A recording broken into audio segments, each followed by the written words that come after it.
Ladies and gentlemen, Boom shakalaka!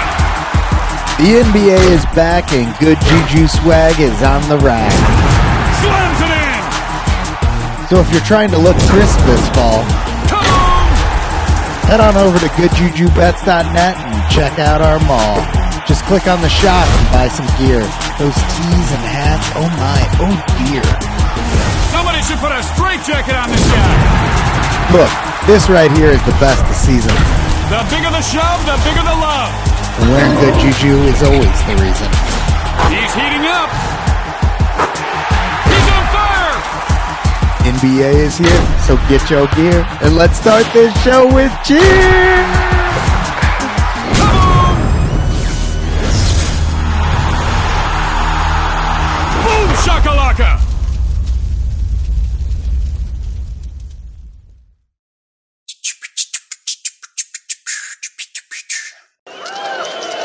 We can't lose. No, we can't lose. Enjoy it while it lasts. Gambling gods, fickle bunch. Oh yeah, so easily We offended. have a shooter and a good one coming out for a new point. Get your bets down, ladies and gentlemen. He's a rolling point is 9, place 9. 9 a winner. Got a hot hand. Place your bets, ladies and gentlemen. They bet on absolutely anything. Don't make them prove it. By definition, these markets are inefficient enough that even the sports books are not good enough to come up with their own price. You're tuned in to Gambling with Good JuJu. Welcome in, everybody, to Gambling with Good JuJu. We're in our fourth studio now, and it feels a little uncomfortable. We're sitting on a couch. I don't hate it. We've never sat on a couch. I don't hate it. Now you're leaned back, and you're No. giving me crap for being leaned back when we had our interview with Colin, and I'm sitting up because this is what we're doing now, and I feel a little bit like a bum. Now I'm comfortable.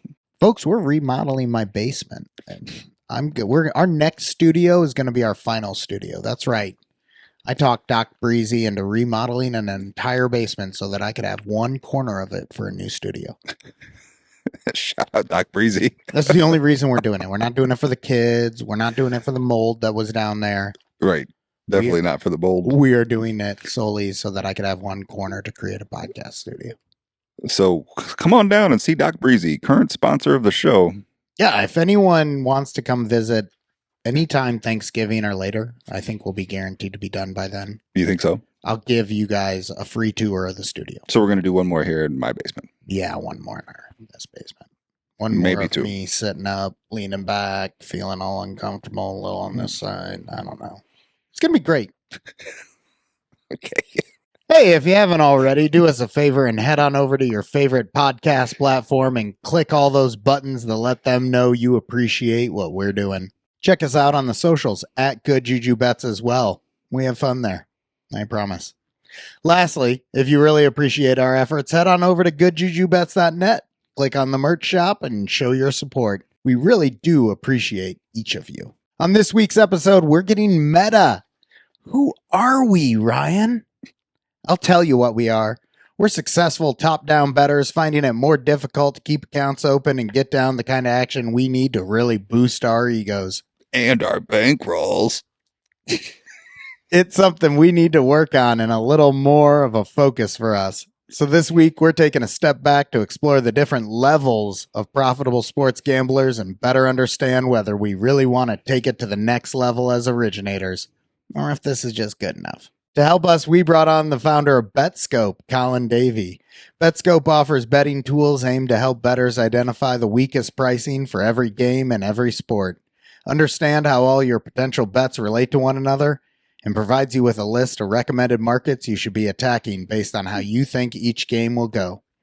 Sounds like top-down betting. Yeah, you bake in your own a little bit there, though, it sounds like. Oh, it's got all kinds of neat tools. I'm excited. Yeah, okay. I haven't checked out Betscope, but I need to. Let's do it. Our purpose with Colin for today, however, is to dive deeper into an article authored by him, The Levels of Difficulty of Sports Betting.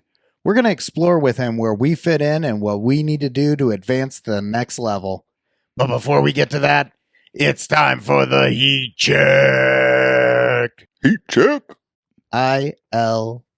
I, baby. Oh my goodness, I went to that Illinois-Michigan game over the weekend.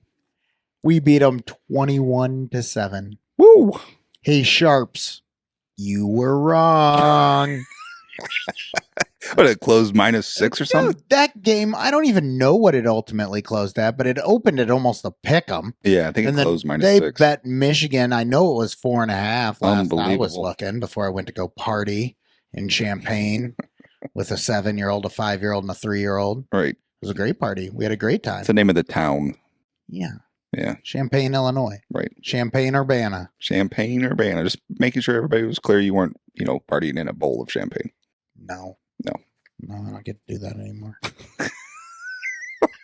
Once upon a time. Once upon a time. Dump me in a bowl of champagne. Oh, boy. So, yeah, it was a great time. We had a ton of fun. And when the Illini won and they did the storming the field that some people hate and other people love. And Yeah. every time anyone storms the field, there's a debate of, is this cool or is this lame? We stood around and watched the storming of the field for about 2 minutes. And then I turned to Christy and I go, well, let's go down on the field. Yeah. And so we did. Right. Why not? Right. Went and got pictures on the field. That's hung awesome. out there. Got to enjoy and savor the moment with everyone else. All us hard suffering Illini fans that I can't stop talking about now because we have a real athletics program finally. You guys left the goalposts up though, right? I think so. Yeah. You're going to have to listen to a little more of this when we get into it with Colin Davy, because Colin Davy is also an Illini alum. Yeah. Like myself. Any hot take prediction on the game this weekend? Okay, that's all we needed to hear. Look, I understand we are a fraudulent 6-1. That we beat 3 ranked teams. Correct. So far this year, we have we're tied for the most wins against AP top 25 teams. Yeah. But not one of those teams is now ranked. Not one of those teams is even close to ranked. Yeah. Nebraska is the only team we've beaten that has received a vote in this last week, and they received 1 vote. Yeah. And it's on Saturday night? Saturday afternoon. Okay. 2:30 p.m. kick. And look, I'm a little nervous of we get trounced by Oregon and exposed and all that. But we have 6 wins, 7 games into the season. That's pretty exciting. And absent us getting beat by 60 points or something like that, I imagine I'm still going to be okay next week. And anything that is 8-4 or better at this point is a great result. And we should be favored in every game after Oregon. So we have a chance at 10-2. Well, if you go to the trouble of driving to Iowa or Indiana to bet on the game, I would suggest the money line. How about the fact we didn't catch when Illinois stopped letting us bet on college teams and then randomly discovered it in a tweet 3 months later? After I've gone to the casino 8 times and tried to bet on Illinois. Yeah, right. Well, now we don't have to anymore. Now we know. We just got to call Dan. Now we know. All right, let's get into this because you wanted to talk about prediction markets are here. What are prediction markets, you ask? Well, prediction markets have existed in one form or another since the 16th century. Would you say what we're betting into right now in sports is a prediction market? Absolutely it is. That's cool. They allow users to speculate and bet on the outcome of any future event, sports or unrelated to sports, as long as someone has set up a market for it. So, you following with what this is? So, yes, prediction markets weren't already here, but they are now, even though we bet on sports. Prediction markets are here. All right, go on. And this is I've got a couple of in-laws who are into the finance and trading industry, and they put me on game with this years ago that this was a thing. I thought it was absolutely zany. You betting on the weather for the day or who's going to win the election in Turkey. So, yes, get into this in a little bit more detail. What kind of prediction markets are here? So, specifically here in the United States, this is a big deal, I think.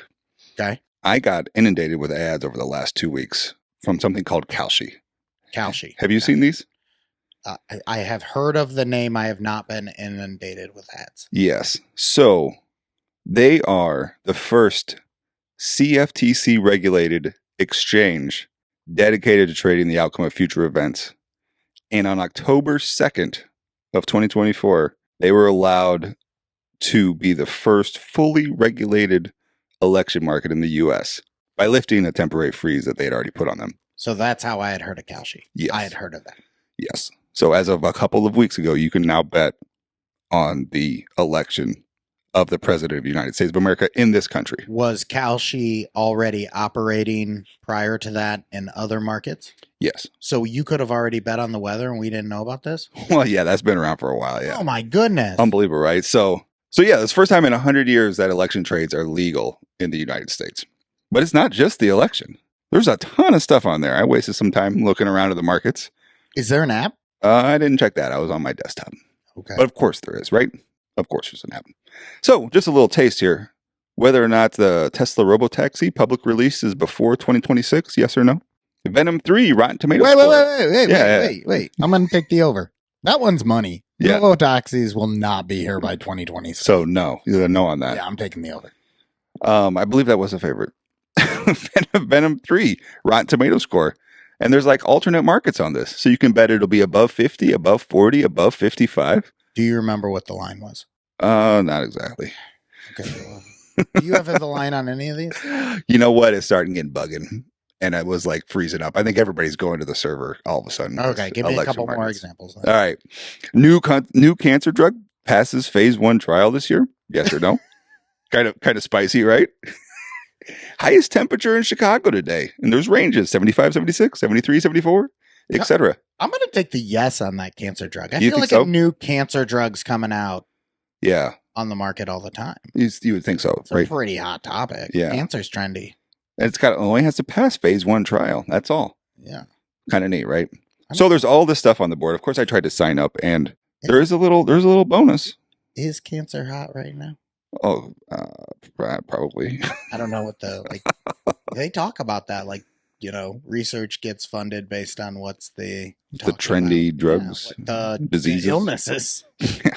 So anyway, I did try to sign up. Of course, I got this old people bank, and so it was not easy. And it wasn't until 7:00 tonight they had to do the 1 cent deposit into my bank account, and I can give the confirmation back. And so I'll be betting on this tomorrow. What are you going to bet on? Well, I have to bet on the election to get the bonus money. Okay, hold on. Yeah. Hold on. You just blew my mind another way. I just processed what you said. You have to bet on the election To get the bonus money that they're dangling at the sign-up offer.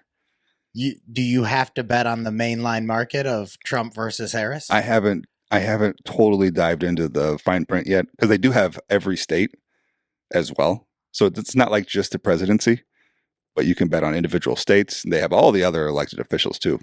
Oh my goodness. You're going to have action on the election. Yeah, totally. Whatever the minimum is to get my bonus, for sure. And then I'm going to put that on Venom's Rotten Tomato scores or something. I was prepared to talk about Kalshi, but you just popped my mind. Yeah, it's kind of neat, right? You're going to bet on the election. Yeah. Okay. I don't know what I'm going to... I don't know what's going to happen here. I feel uncomfortable in a couple different ways. See, I feel a little uncomfortable. Yeah, because of the concept of betting on the election. I just, that topic's not me. It feels a little weird. I don't... Not that I have a take on who's going to win. I mean, you're going to end up with both sides of it at plus money, aren't you? Oh, yeah. That's what's going to happen. Yeah, I got to sign up another account. Pretty sure those markets have been fluctuating enough. You can just arb that. Yeah, interesting. So, but I don't know. I think it's a big deal that this is now available in the United States for one reason or another. So Kalshi is offering you a bonus by betting on the election. Do you get a deposit bonus?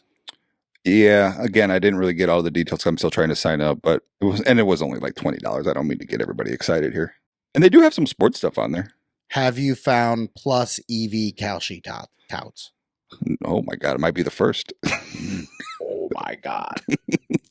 I predict the weather today in Chicago will definitely be between 74 and 75. I get a good shake.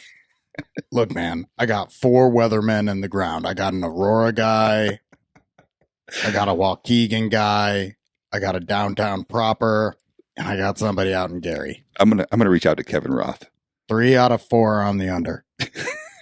Reach out to Kevin Roth, the Roto Grinders, God. baseball weather guy. Is Kevin Roth about to be insanely wealthy? I don't know. Kalshi? I don't know. He might. Kevin Roth has already been limited on Kalshi. I'm confident. He can't bet into weather markets That's anymore. hilarious. It is a P2P market, so you can't get limited. But yeah, We should probably inform the audience that Kevin Roth was, and probably still is, the Totally. roto grinder Yeah. weatherman. We utilized his weather reports when playing DFS yeah, for baseball years for ago, baseball. Was the wind blowing out or is it blowing in? We And- gotta know. and avoiding the pitchers. So Shout out Kevin Roth. shout out Kevin Roth. Adam Chernoff references Kevin Roth every week still on his show. Love it. Yeah. Love it. Okay. So yeah, I'm going to hit him up about Kalshi. So you're gonna play on Kalshi. At least a little bit. Why not? It's fun. It looks fun.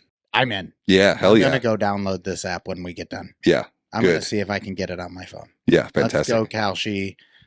I don't know what to say about betting into election markets. That's over my head. That's not good juju, Wait, it feels like. Dude, wait until you see everything on there. And like years ago, my brother-in-laws were so hype about this, like talking about all the stuff you could buy markets on. Buddy, I'm buying on the over of all current expectations with automated cars on roads. I just don't believe it's coming anytime in the near future. There is a entire category on the board just for transportation. I mean, if we want to get into the psychology of do human beings even really want this, we can go down some fun roads, but give me the over on automated markets. All right, that's our first. Is that our first official like pick handout on this show? That is, oh my goodness. That is probably my first release on Gambling First release. Get in quick. Get in on Kalshi, all automated vehicle overs. I got to say, I didn't think this conversation was going to take us to your first release, but I'm glad it did. Kalshi sounds fun. It's going to be fun. What's going to be fun is figuring out how to win on there. Oh, that could be challenging. Is it a very high hold? Yeah, I think there's a significant hold. Yeah. Two-way markets. So Yeah. we know what it is. So they're all two-way, but it's like, so you're really just buying the contract and somebody has to sell the contract to you basically. So there's like a contract on everything and then they keep all the middle. They basically keep a fee on both sides. Okay. Information wins in this. That's all it is. Yeah. I mean, obviously I'm not going to go like crunch numbers. I feel like the pain in the butt's going to be all the reading of terms you have to do to understand what wins and loses the bet. Right. Cause Like it has to be yes, no stuff. like Chicago weather. Well, is it coming from that tower? Or is Yeah. Like where, yeah, which point in Chicago are we talking? Which weatherman Right. do I need the info from? right. Exactly. Exactly. I probably don't need my Gary weatherman. Probably not. That would probably be Weather and Gary. They would say they're in Chicago. Oh, I can't wait. All right. This is going to be fun. All so right. maybe we just change it to the Kalshi entire show. Folks, we don't know if we recommend Kalshi for growing your bankroll, but we might recommend it for your entertainment EV. Yeah, definitely. All right. And it's worth talking about. Okay. Last but not least, we haven't even gotten into this because I changed the intro. NBA season is here. Shout out NBA season. It is literally opening night right now when we're talking about Kalshi. We already know the Celtics are winning the 24-25 title. Thanks, Noops. Thank you, Noops, for jinxing 76ers fans. Yeah, I that don't know. poor 76er organization. But I wanted to spend a minute talking about the dramatic change in my betting that occurred this morning Today. when I finally was like, okay, I should start doing the betting we did last January, February, March until baseball ruined our lives. And oh my goodness, 65% of my bankroll is now up in the air. That's awesome. And most of it is on tomorrow's action. Audience, if you're listening to this, it will be either yesterday's action or any point out into the future, you know, maybe until like the year 3074. So every single hockey team played today. You didn't bet on hockey? 3074 is when our medium's going to finally go away. Like they're going to be like, good juju. Okay, we're done with you. But until then, this content is relevant. That one went right past me. Sorry. You didn't even, I was in the middle of a joke. I'm asking about hockey. And you're asking about hockey. And I'm like, I said 3074, Ryan. That's 1,000 years from now. That's when the end of the show is? No. Relevance. That's yes. I got it. Okay. 30-74, they'll be like, we no longer need to know about top-down betting.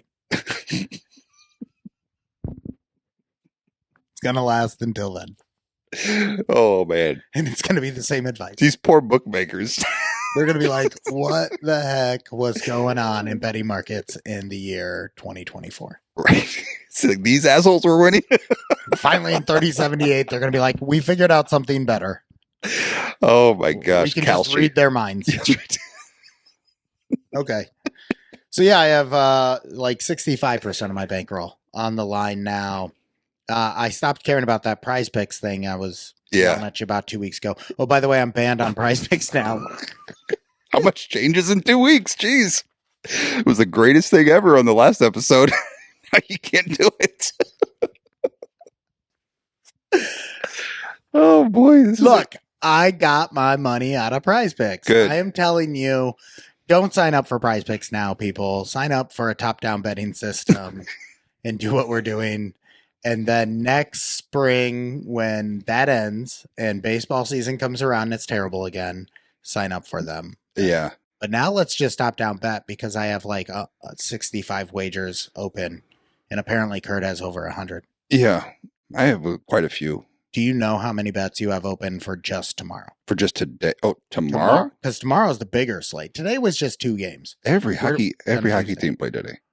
Well, okay, Wednesday. We're kicking off NBA, Ryan. Oh, yeah. Sorry. Wednesday, Yeah. the big slate for NBA kicks off. I don't have any NBA player props for tomorrow yet.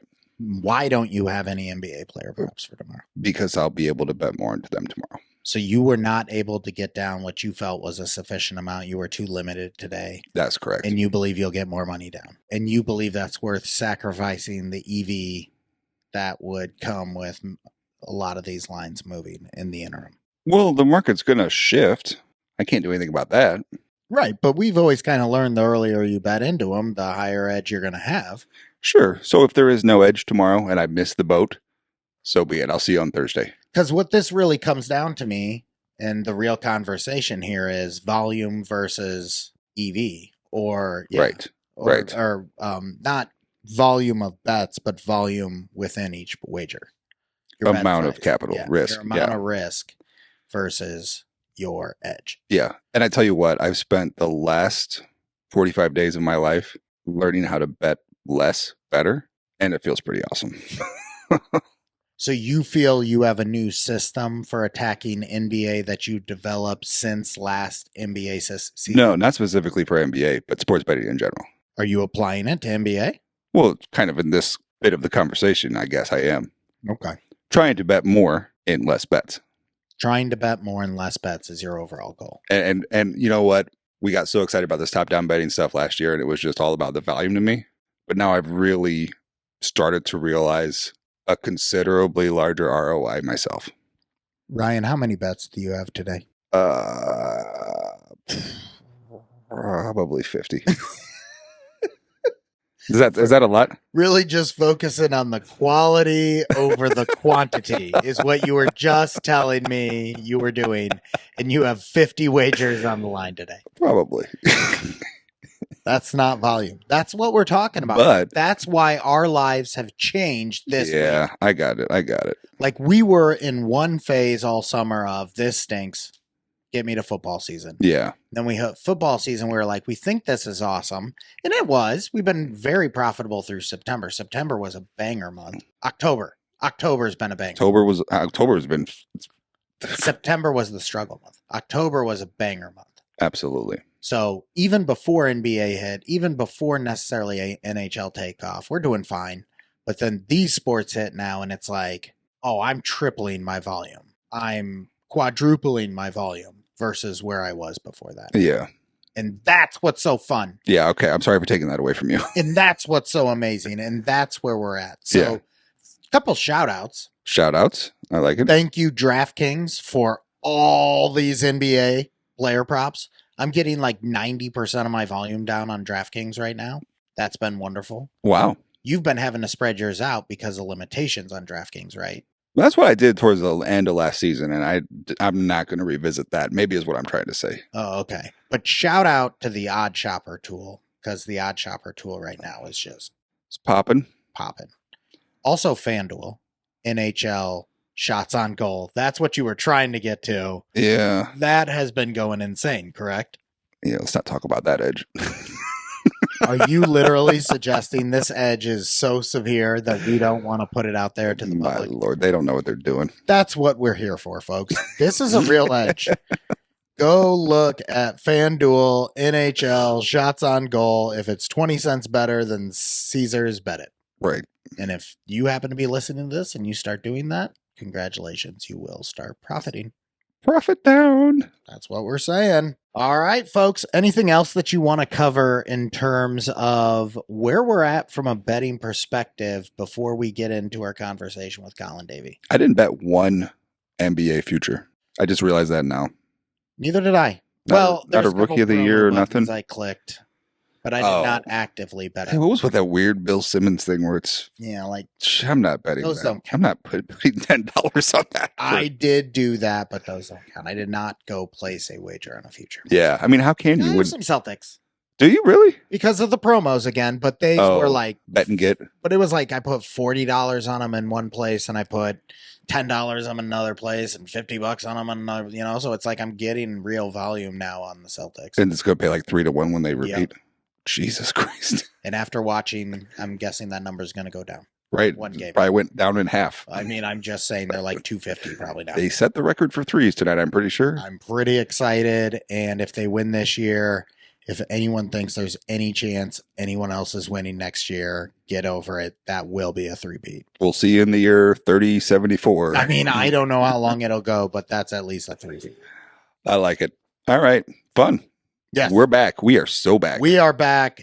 Volume betting is here again. We are so back. Let's go NHL. Let's go NBA. Let's go college football. Let's go NFL. Let's go World Series. It's the best time of the year right now. You're telling me baseball's not over? We are. It's the Dodgers and the Yankees in the World Series. As soon Steve told me tonight. Okay. As soon as my Prize Picks account got nuked, I forgot baseball was a sport. Yeah, that's great. I'm not trying to bet into them either. I do the promo SGPs for fun here. Oh, yeah, sure. That's it. Yeah, shout out to Jen. That's all I got for it. Yep. All right.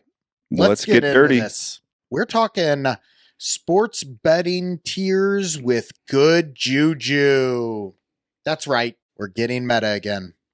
Maybe, maybe not. This is a new record for you saying meta. Meta. We're talking with Colin Davy of Betscope this week. You can find him on the Twitters at Betscope.io. Colin wrote an article that piqued our fancy discussing the levels of sports bettors. As we continue to interview more and more originators, we've started to discuss amongst ourselves what we needed to be focusing on. Maximizing our value top-down betting or exploring that next level as true originators. What do you think? Where you at? Where's your head right now? Well, I mean, like we just recapped, we got probably some runway on top-down betting now that NBA and NHL is back. I think that this season is going to eventually break us from a top-down betting perspective. They're just going to shut us down.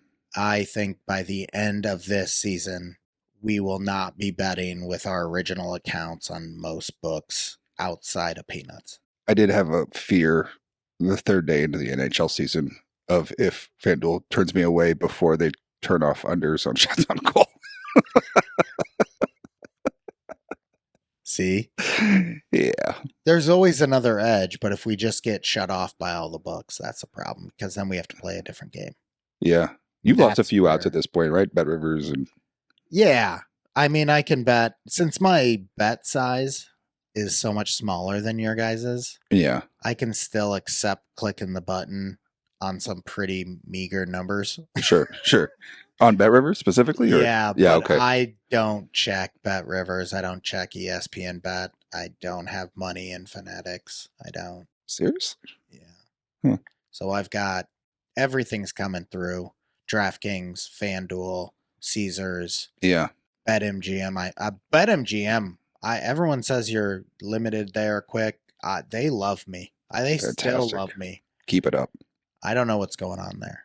So BetMGM, love you. Still getting love there. That's probably the only book that is quick to limit that hasn't limited me. Yeah, I got you. So- Yeah. Okay. So So we're getting there. recent guests have all been originators themselves, but he wrote that article specifically mentioning top-down betting as a level, as a reasonable level to just park yourself. Yeah. So we wanted to get into that a little bit more with him, and then as we potentially explore getting to that third level, getting his perspective on what it would take and what we should be thinking about to make that move and make that adjustment. So fun for us, just getting into this stage of our gambling life cycle and getting to really think through that, I think is the big highlight. And hopefully for any of you out there who are also kind of in that same stage, or if you're just getting into sports betting, I think there's a lot of information that comes from Colin in terms of getting you going there. If you're already a level 3 or level 4 bettor, this information might be a little redundant. Stop listening to ourselves. You know what? You should still listen to our show. We're fun to listen to. So you can find Colin Davy via his company, Betscope. You can check them out on the internet at betscope.io. And to learn more about this article and more insights from Colin, check out the Betscope Substack. Enjoy the interview, and we'll be back after to recap. I imagine you guys are at least having a good start to the season so far. So far, so good. Yep. Feels like everyone was properly disrespected over the offseason. They're just carrying it over. And Nova Knicks can go for themselves. All right. Sounds like a plan. Basically. Yeah. But I'm not even here to talk Celtics with you. Wait, hang on. Is that an Illinois hat up there? You know it, bud. I mean, as far as I'm concerned, like the Michigan win means that I can free roll like for the rest of the time. It's a fun memory lane coming up now because like I was there when Illinois beat Ohio State when they were the number 1 team during that insane year, and so I'm just trying to channel my animal college self of like, all right, you have literally willed your team to upset the number 1 team before single-handedly. Yeah. Can you turn back the clock one more time? That was 1 year after I graduated there. Oh, yeah, so we're not that far apart. We overlap. No offense, I LinkedIn stalked you. So no, like that's just good. It's called preparation. Yeah. Yeah. There was something, we were looking up something for you, and I go, hey, he's wearing a Illini hoodie Yeah. in that picture. And On I was like, is he from probably Illinois? the In-Play podcast. In-Play, yeah. Yeah, this past week. Yeah. So you were rocking the Illini hoodie for that. And so I was like, all right, I got to go find out if this guy actually went there. So I appreciate that. well, cool. Well, it's awesome to have a fellow Illini on the show. Are you excited? Hello, yeah. Yeah, I. So what do you think of the season so far? I think it's like I'm free rolling all bowl eligible. Beat Michigan, Nebraska fans got mad. That's really all you want out of a season, and like the rest of it is like just don't lose to Northwestern, and then I won't be like catastrophically upset. And like that, it'll be great. We're 21.5 point dogs at Oregon this week. Yeah, that's so. Just so you guys know, you've been in this spot before. We've been in this spot before. It always Ohio turns out State was a 15.5 point favorite when we won in Columbus. So that's true. We don't have Juice, but we do have Luke. So yeah. All right. Well, cool. I mean, it's awesome to have a fellow Illini on. I'm excited about the season myself. I'm pumped for football. I'm pumped for basketball. We got an athletics program, man. We got this puppy humming. We've got all the right people in the right places. We're getting the money that we need. It's exciting time to be an Illini fan. Oh, I'm in. All right, let's get on with this, Colin. Colin Davy, welcome into the show. You are the founder of Betscope. You also have a Substack where you write through Betscope as well. And we actually wanted to have you on because of one of your articles. Let me make sure I get this right here. Yeah. The article is The Levels of Difficulty of Sports Betting. And for us, this is really interesting because we're starting to get a little meta about ourselves right now. We are ourselves successful top-down bettors, to the extent where our issues are no longer can we be profitable, but other more annoying issues that go along with being a top-down bettor. Yeah, can you get down, and what happened when they don't want my action anymore? And we're starting to get to the point where we're wondering what's next. Yeah. So For the purposes of today, we're hoping to get into that with you and better understand from your perspective. First, just for the audience's sake, take us through the various levels and maybe a top line overview of the article for those who haven't read it. And then we're going to dive into a few questions. That sound good? Yeah, sounds great. So I wrote that article as I wrote most of my articles, kind of to supplement and enhance the functionality and kind of provide some context for the Betscope functionality, the product that I'd been working on for a while. And Betscope is kind of a mix of top down and bring your own opinions. Like there's a long kind of elevator pitch on what the product is supposed to do. But in order for anyone to use that product successfully, it does require a certain level of education on how to approach sports betting.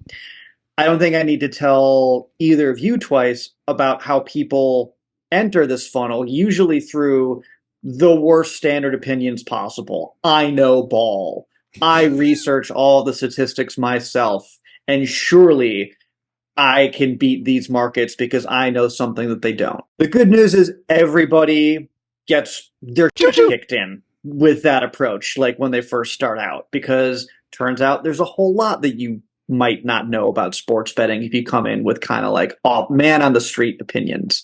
But for the people who like it and want to get better at it, there are very tactical steps that you can take to kind of get comfortable with what does winning sports betting look like. And all roads there kind of lead to, again, I'm preaching to the choir here. It's not you're going to hit your 18-leg SGP overnight and you go from zero to a millionaire. It is grinding out tiny edges over and over and over again and just hitting them and slowly accumulating those gains in your bankroll until you're making more money than you spend at it. And that's just it. There's nothing glamorous necessarily about it. It is more there for people who kind of want to solve that type of puzzle. And what I explained in that article that we kind of kicked off with is there are various levels of puzzles to solve in sports betting. And I think it is far better to understand, what are core strategies, because it gets you at least, each puzzle that you solve at lower difficulty levels, it kind of changes your thinking and how you approach it so that you are ready to move up and solve higher level puzzles. Like it's no different than a course curriculum. You got to learn algebra before you learn calculus, before you learn differential equations, before you become a math major. And so this is kind of just a step-by-step approach on each of these levels of difficulty, gets you familiar with certain concepts. And then when you move on to the next level of kind of difficulty of the puzzle you solve, you build on the concepts that you learned in the previous level. So right now, let's assume we're sitting here with a losing sports bettor. He's given out his hot takes.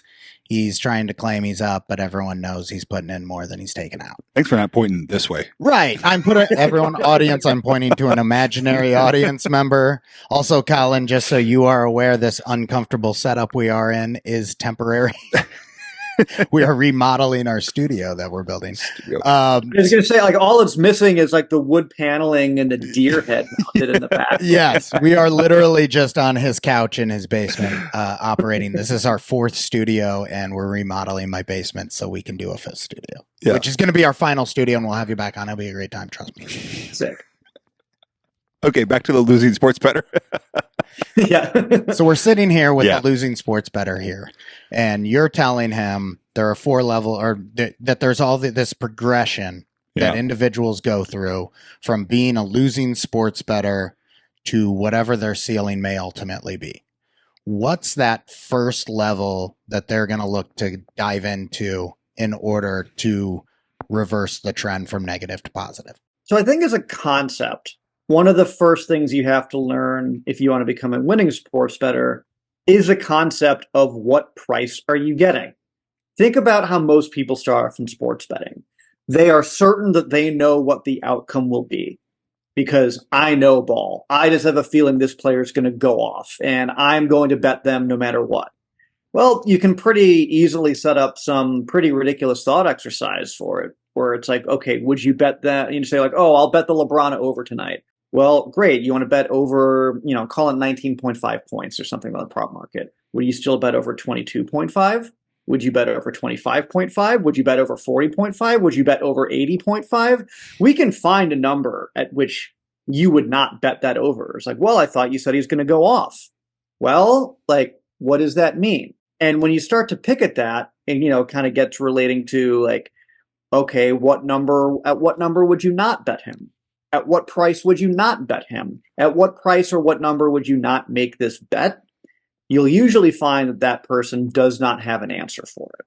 And usually that's because, and I talk about this in plenty of my other articles as well, you're not really serious about like trying to figure out what fair prices are and what value is. You might have heard those terms parroted by other winning sports bettors, but you start to realize that you yourself don't necessarily have a concept of what is good value or what is fair price. And so that's kind of the stumper thing. It's like, okay, great. This is, you either say that like, okay, the stuff is too hard, or you try to educate you on the concept of price, aka at what price would I bet this and what would I not? And even just introducing the concept of price sensitivity, aka what you get paid if you win, is enormously important.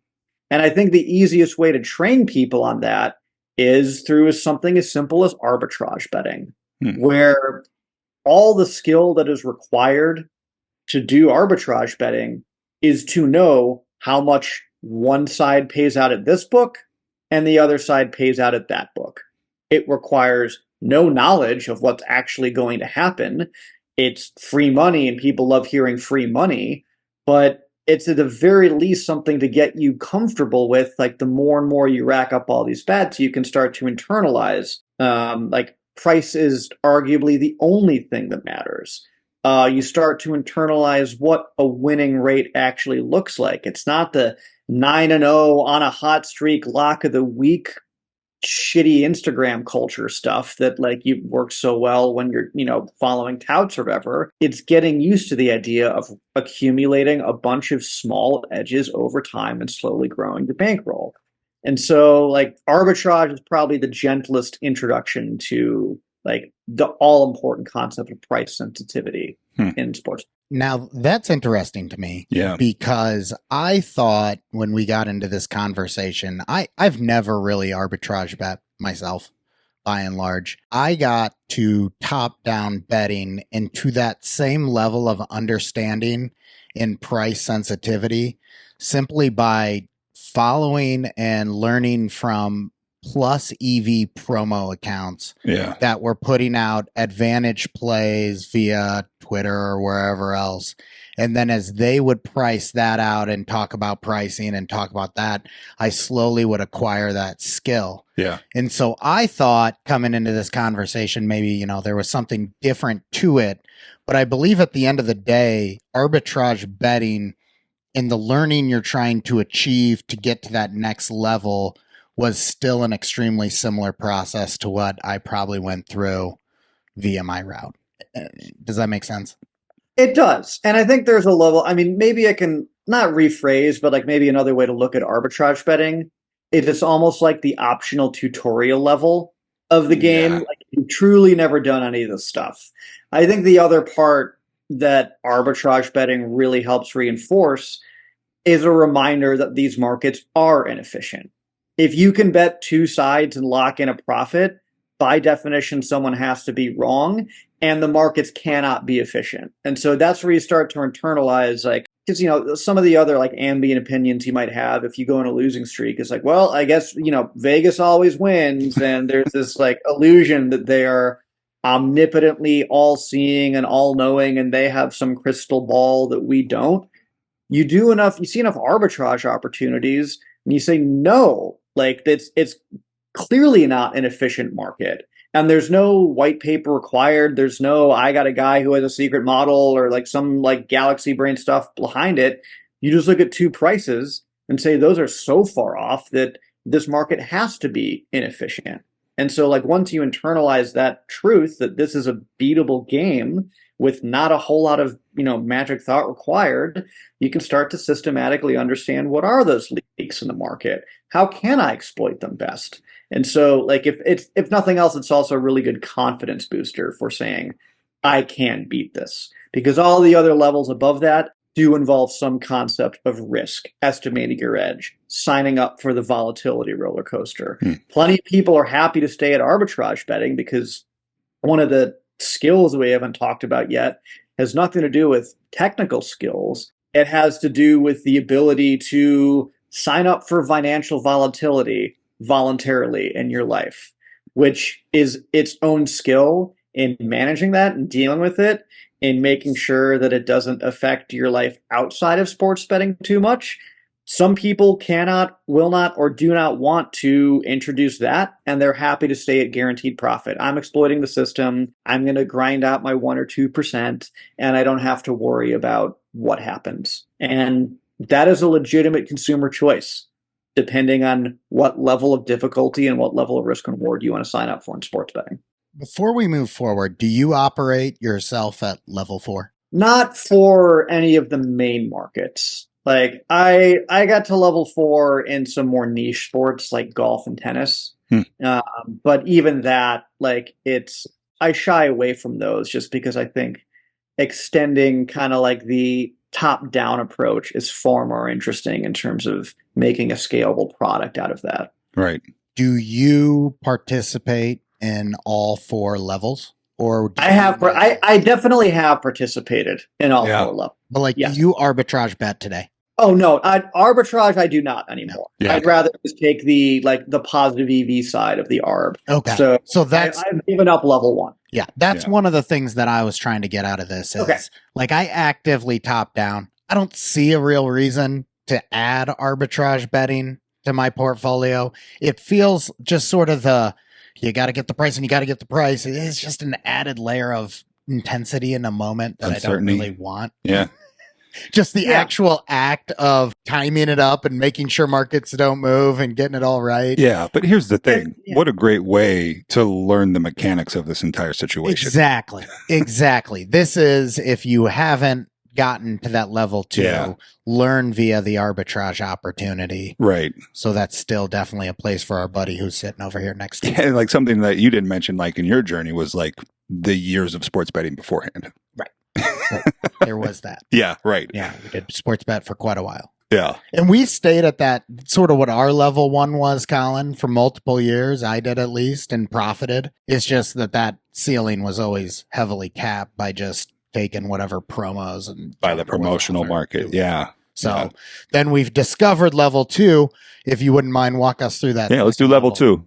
Yeah. So level 2 is what we all kind of know as top-down betting, which is, I kind of go through it in the article, but the concept there is when you realize that the market is inefficient, when you look at the full price comparisons and say, oh, I can bet both sides of this, over time, you usually see that most of the market is on one side and the arbitrage opportunity becomes there's a single book that is strayed from the herd for whatever reason. And you don't necessarily need to know what the reason is. You just need to know that they're off market. And the usual conclusion is like, well, what happens if I just bet one side of the ARB?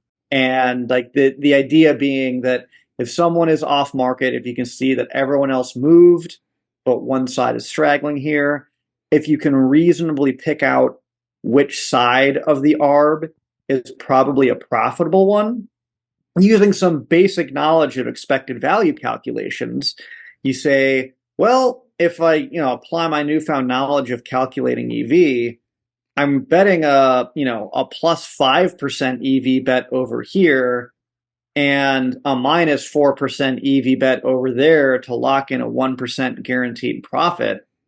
Why am I betting a minus EV bet just to lock in a profit? Why don't I take a little bit of risk and understand that my returns will be far higher over time if I just forego the guaranteed part of it? Because usually you have to make a negative EV bet in order to lock in that profit. And so from there, it's just trying to figure out, well, okay, if I'm only using the rest of the market or some signals from other sports books, other operators, using only odds as kind of my data inputs to try to figure out which ones are the good bets and the bad bets, that's top-down betting in a nutshell. And so it is exploiting the price differences that you see across all the books. It is not doing any of your own analyses. It is just looking at kind of market signals as your only input. And I think this is honestly a really good spot to be for even a reasonably well-informed bettor, because you can make healthy returns and you don't ever have to go into this idea of originating your own numbers, which I think is the biggest leap in sports betting. Which we're going to get into here in a second. Yeah, but we've been comfortably sitting here for quite a while.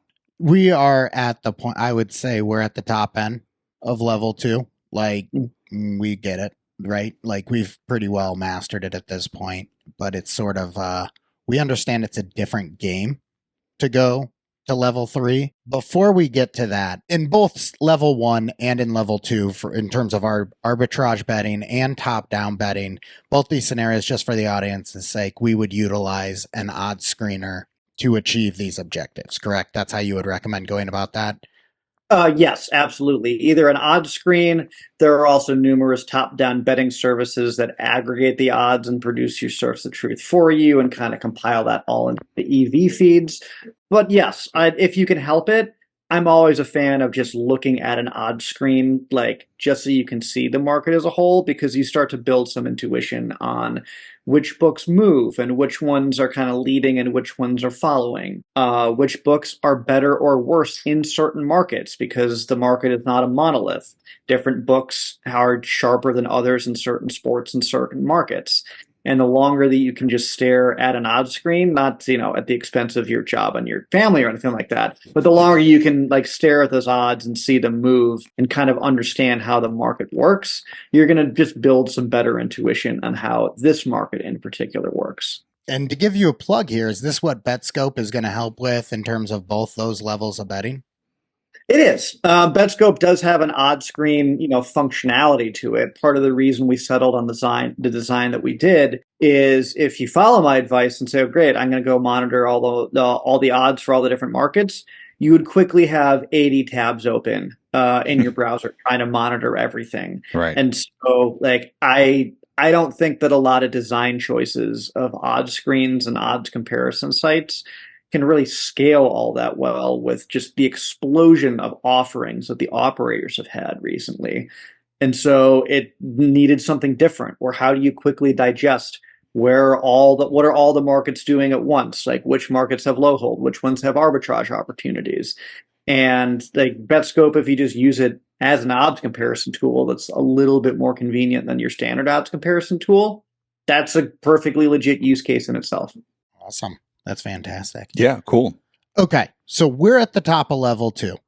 We're interested in moving to level 3. Walk us through level 3. So usually the curiosity that is spurred from level 2 to level 3 is you internalize that these markets or some markets are inefficient.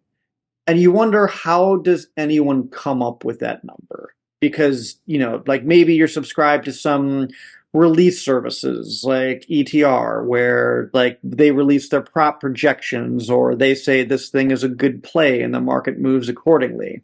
If the downside of top down, as I'm sure that you've learned, is that you are at the mercy of whatever the market says. And by definition, these markets are inefficient enough that even the sports books are not good enough to come up with their own price that is kind of beating. And so it's like, if they can't come up with a good price, who is coming up with these original numbers and models that people can just bet into that kind of move the markets? And how do they do that? And that gets into the origination game, which is, how do I come up with my own number? This is also a different entry point for a lot of other people, and it's almost more nefarious. This was my entry point into the market back when I was a rash 20-something, freshly equipped with an engineering degree, and thinking that I'm the only one on the planet that can do math. And I'm going to come up with my own system to come up with my own numbers. And surely I am better at math than the entire sports betting market as a whole. Spoiler alert, I was not. But that's if you have a modeling background or some idea of predictive analytics and you are enamored with your own Excel spreadsheet, there's a little bit of intoxication thinking that I can beat this by myself. And then in a lot of cases, you learn that just because you're really good at Excel macros and you have some process to figure out what the prediction is or a projection is for a game, it's not always going to be market beating. But I am still a fan of this especially if you want to beat the market with your own numbers. It is nothing if not humbling. because there's nothing that activates your lizard brain on trying to make your numbers or models sharper than losing less money, because we all hate losing money. And there's something intrinsically motivating around like, all right, I've got to get my process better. So I'm not sure I've answered your question yet about like, what does that leap actually entail? Usually the leap entails like, okay, if you think that you can beat this number, it's asking questions like, where do these numbers come from and how do I begin to come up with my own number? And that is arguably a topic that we could talk about for hours. There are courses out there. There are topics on like, how does anyone begin to come up with their own number based off of, and like, this is just modeling 101. Let me get more. Let me try to direct that a little bit for us then. Yeah. Let me get a little more meta here. We are right now at the prime of our top-down betting experience. We're interested in going into it. We have the angle of the knowledge of how markets work, of what we're doing, why we're doing it, of we're getting to the point of we feel like we really understand what's going to go into it. If you're talking to someone with a similar background to us, is our first step programming? Is our first step data collection? Is our first step what is the fundamental learning that we need to make sure we would probably have to have in order to consider that? I think there does need to be some base level comfort of working with data sets in general. I think a very good entry point here is honestly like something like Excel or Google Sheets. If you're familiar with spreadsheet familiarity, I'd look at that as kind of a good proxy for a baseline on, are you comfortable navigating your way around a spreadsheet? And can I do formulas inside of a spreadsheet where I say that cell times that cell or anything along those lines? Because when you're coming up with projections or trying to come up with historical analyses, you're going to be looking at historical data. And ultimately, all of modeling and projections and everything is, here's my list of inputs in these columns over here. I have some process to turn those inputs into another number, aka a projection, and I am evaluating how good is my process to turn inputs into projections over time. So it's not go learn Python. I mean, I'm still an evangelist at this point. I think even within level 3, like you can build, I mean, people probably do have successful spreadsheet numbers, but if you want to get to level 4, there will be programming knowledge required. I basically tell anyone who's even remotely interested in learning in this stuff, like, yeah, go learn Python. It's just like my favorite description of it is it's never the best language at anything, but it's the second best language at everything, which I like that description. That's awesome. And that is and this kind of gets into, why even go down this path. Like the other reason why I'm a big advocate for this, and this has been basically my arc, is my first couple attempts at beating the market failed spectacularly at beating the market, but I accidentally became a data scientist out of it. And so if you value getting better at those types of things, just for your career, for your own sanity, if you have an affinity for numbers and you just say like, okay, this is another thing I can put on my resume, or just know that I have it in a toolbox, you're never going to find a more perfect playground than stuff like sports betting data to try to get comfortable with concepts like probability, modeling, data science, just like anything and everything. It's just a fantastic playground for exactly that. How many people, have taken like Coursera courses and like, oh, I got to get certified. And it's like doing homework, right? Yeah. We want to do homework on it, but like that, your willingness to your limiting capacity to actually learn this stuff and internalize it is not determined by how good a course you are or how good a course you got. It's how much you care about solving the problem. Right. And if you're listening to this podcast, you presumably care about sports betting for some intrinsically. And so why not use that as a vector to get better at meaningful stuff outside of just I know ball. From Colin's lips to show superfan Uncle Justin's ears. Let's hope this works. We've got a software engineer, Colin. We just got to get him on board in the family. All right. Well, I hope my long distance inception is working its magic here. Yeah. Because the good news is we know ball. We do no ball. We got level 0 lockdown. Oh, on funny. that part. Yeah, but good, good point on like learning actual skill sets outside of sports betting, right? And like this being a catalyst for that. I think that's a lot of the reason why you really kind of want to get into this, right? I was just going to say, well, that's why I started the podcast. Okay, fair enough. Like fair enough. a big reason we started the podcast, Colin, was we wanted to learn, we were desperate to learn more about sports gambling, and we figure what's our way to get people to listen to us? We had nothing else. Let's just start a show. Number 2 was literally the learning that takes place in terms of creating a podcast and being in this potential enterprise has been valuable beyond anything else. So yeah, we know how to put together a podcast. So it's true in anything you go into is all I'm really trying to get at. Sure. Yeah, that's a good point too. Good perspective. Yeah. So level 3 sports betting, we're talking about setting your own lines and seeing if your lines within smaller markets, easier to attain markets can beat close. Is that essentially what we're getting at with level 3? That is correct. Like whenever you're coming up with your own numbers for the first time, it's far easier to pick something that is a lot narrower in scope. And usually the stat line for a particular player or a very narrow market, which is a very narrow thing that happens like in a game, even something like game props, like will there be a safety? Or how many field goals are kicked in the game. Just something very narrow and very specific is always an easier thing to start because people, I don't think, appreciate how hard it is to predict some of the main markets like spreads and totals and even money line. Because there you have to account for literally everything that could influence the game. And when you're at that level 4 of I'm going to try to come up with a one-size-fits-all model or an ensemble of models that literally have to price in everything, it is exhausting. I think Ed Miller and Matthew Davidow in one of their books kind of compared it to like, it's like the equivalent of like benching 315. Like you could maybe do it. Some people just can't, even with all the training in the world. And even the people who are genetically capable of it have to work at it for years to get down the rhythm of what works and what does not. So, like, why make it harder on yourself if you really want to say, I want to have a model that beats a market?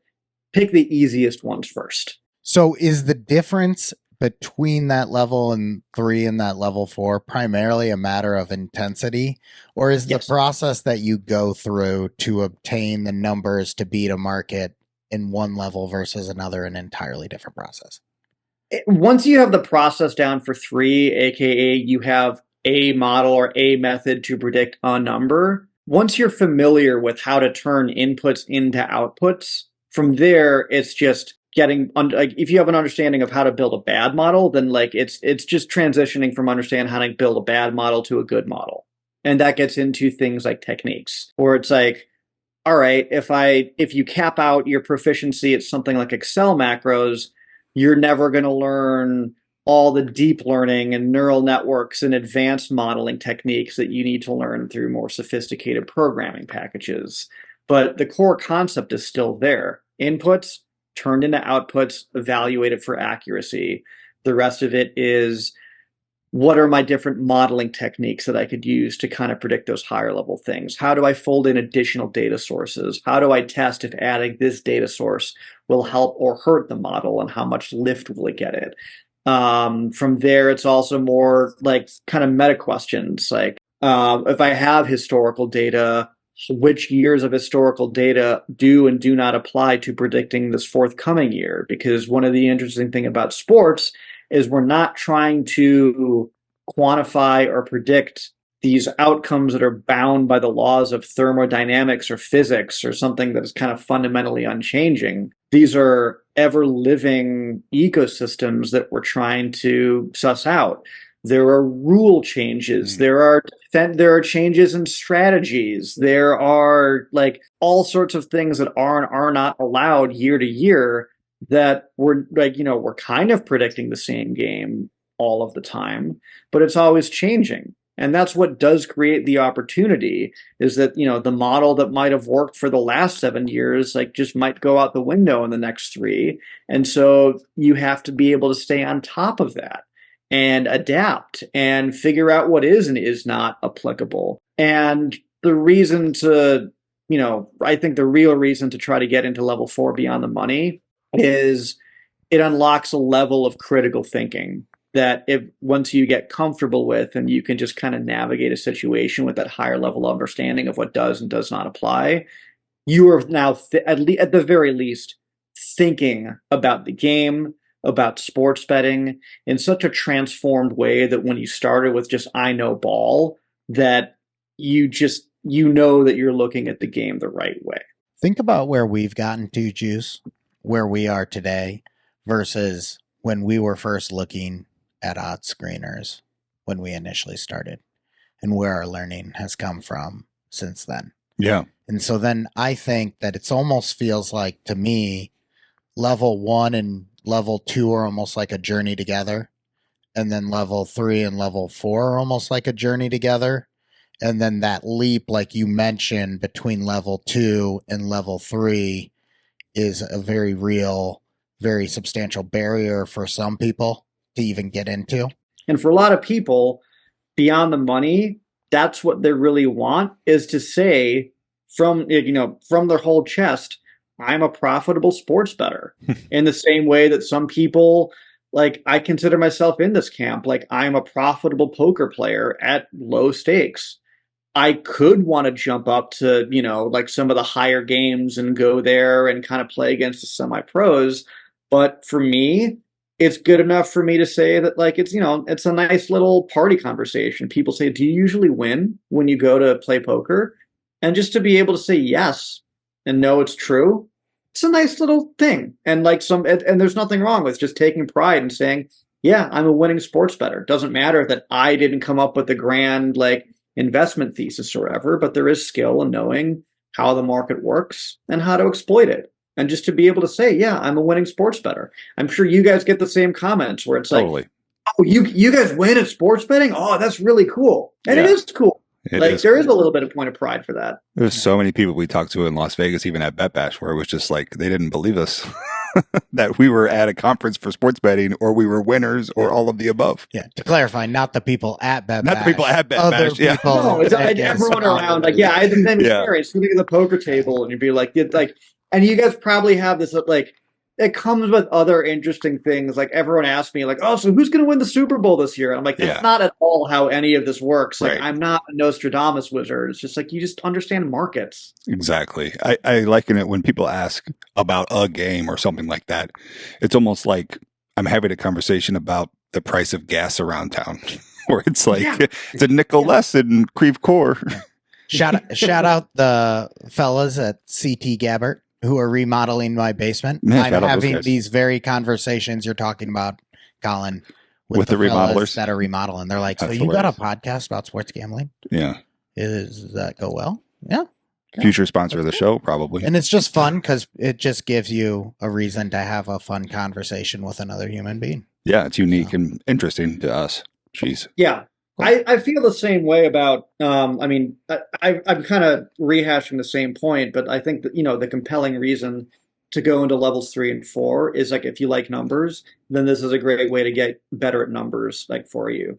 I think the greatest speaking personally, the greatest kind of outcome or byproduct of getting into this world has actually had nothing to do with sports betting at all, or at least not directly. It's that I got to use all these tools in the toolbox when I was on Jeopardy a couple years ago. Mm. And to be able to have that gambling knowledge and backstop of expected value and be comfortable with risk going on the daily double. My background in data analysis that I had largely accumulated with sports betting as a vector gave me another kind of way to prepare for the show. There's another article floating around there called How I Won Jeopardy with Data Science. And it talks about how I downloaded all of the history of the show and used some natural language processing techniques to figure out what is the most efficient way to consume all the information about everything that could come up. It shows up in weird spots like that, where I would have never guessed that it's like that domino meme of, like, I think Western Michigan's going to beat Purdue in the Bahamas Bowl circa like 2011, kick that over, and a decade later I'm a Jeopardy champion.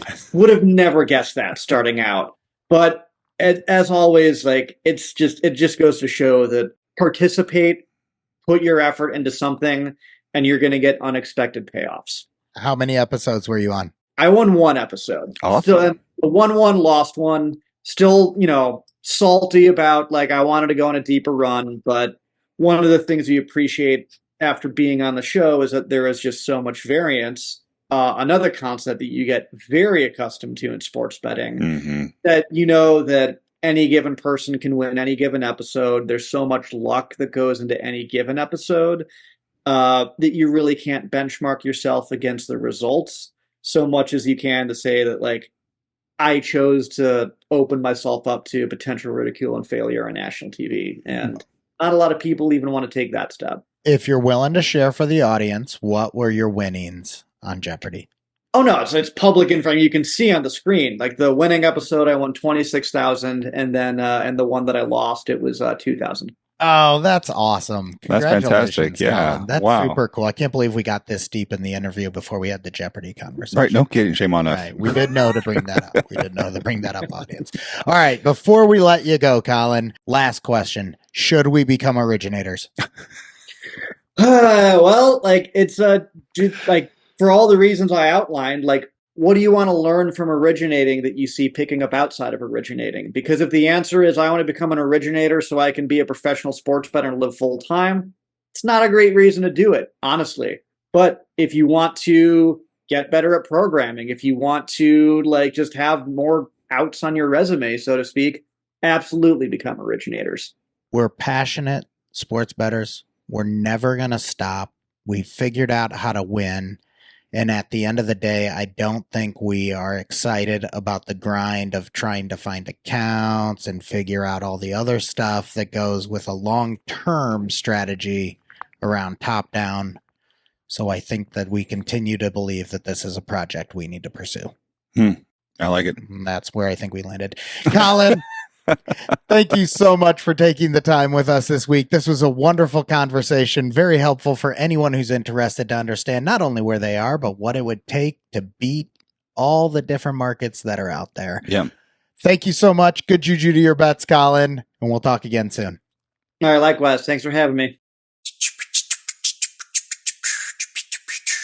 Thanks once again to Colin for joining us this week. That was a fun conversation, and I definitely feel after having that conversation with him that we're on the right track with the conversations we're having amongst ourselves. As far as discussing our trajectory as sports bettors, I think we are at the top of level 2. Yeah. I think you want to talk anything within the realm of top-down betting, we could sit here and have any kind of conversation. If we individually cut off contact from one another moving forward, individually, we could each be successful top-down betting without any issues. I think that we have pretty well figured it out. And that just as we had been talking amongst ourselves that for us to evolve as sports gamblers, we have to adopt an entirely new philosophy and approach to sports betting. He confirmed that the single biggest jump as a sports bettor is going from level 2 to level 3. He didn't make me feel like it's going to be any easier. It's not. Yeah. It's for him. It is obviously about the puzzle. Yeah. And it is obviously about being the math-oriented individual he is. And we know that's not going to be our primary motivation. So I think that for our evolution, we need to understand what is our framework within a team that would get that done? What is our framework within, would we really be willing to individually learn what we don't know and fill in the gaps? Because we do. Like, look, when he's talking about the data collection and utilizing Excel and all those skills, both of us are proficient in those areas via our careers and our day-to-day lives that we've lived as adults. So that part of it we are confident in. That's why I asked the question about Python, because like the programming, the coding, that part of it, we know we don't have, right? And we don't know that we want to learn. Yeah, and I do think maybe my one takeaway as a next step out of this conversation with Colin was I'm going to start logging hypotheses. Okay. As a start. Because we are identifying those when we're doing our top-down betting. Sure. We talk about that all the time. Yeah. Is that what you mean? Just through your market, through your observation of the market? I think definitely in that regard. And then also just in like the general sports world. So like, nothing changed in the NBA this season as far as rules really, right? But like all of the changes in the NFL. Right. Okay. That's a great thing we didn't actually get to, because I thought about asking Colin Davy that very thing as well. Yeah. Because he was talking about how do changes affect your model, and right. You can't look at something that's 10 years ago if the league has entirely changed since then. Right. College football transfer portal. Yeah. I have every single year since then thought, how are people even getting to these projections for these teams when every year these teams are changing by 75%? Right. How do you even do that? So what a challenge, right? But with that comes what an opportunity. Right. Yeah. So I think that's my day one baby step, is starting to get a Rolodex of hypotheses that I would want a data set and some type of tool to output for. I love it. Yeah. That's great. I am into Beyond the Odds. I have started it. I've been taking notes on it. I have a plan for completing it. That is my initial plan, is to try to understand Elihu's book a little better. Mm-hmm. And I'm not taking notes from a perspective of every page when he's talking about, okay, within this spreadsheet, you have this example, and this example is doing this. And if you change the pivot table to this and that, what you can get is an output that's going to tell you this. I'm not going into the spreadsheet and evaluating those examples, but what I'll do instead is I will take notes on the more top line trends within it, make sure I understand what he's trying to say, like I can visualize an Excel sheet and see what's going on there, and then move along. And then try to capture that top line understanding of what's coming out of Elihu's book, and then share that book with other folks and see if different parts of it spark different people, and try to understand not necessarily how do I create a model. That's not what I want to learn from Beyond the Odds. What I want to understand is, what are the components that need to go into the operation to make this succeed? Yeah. So you're going to have components related to data collection. Mm-hmm. You're going to have components related to programming. Yeah. You're going to have components related to hypothesis testing. Just as you're mentioning, what are our hypotheses going to be? Yeah. What are the foundations for the models going to be? You have all these different areas that different people with different strengths can work on.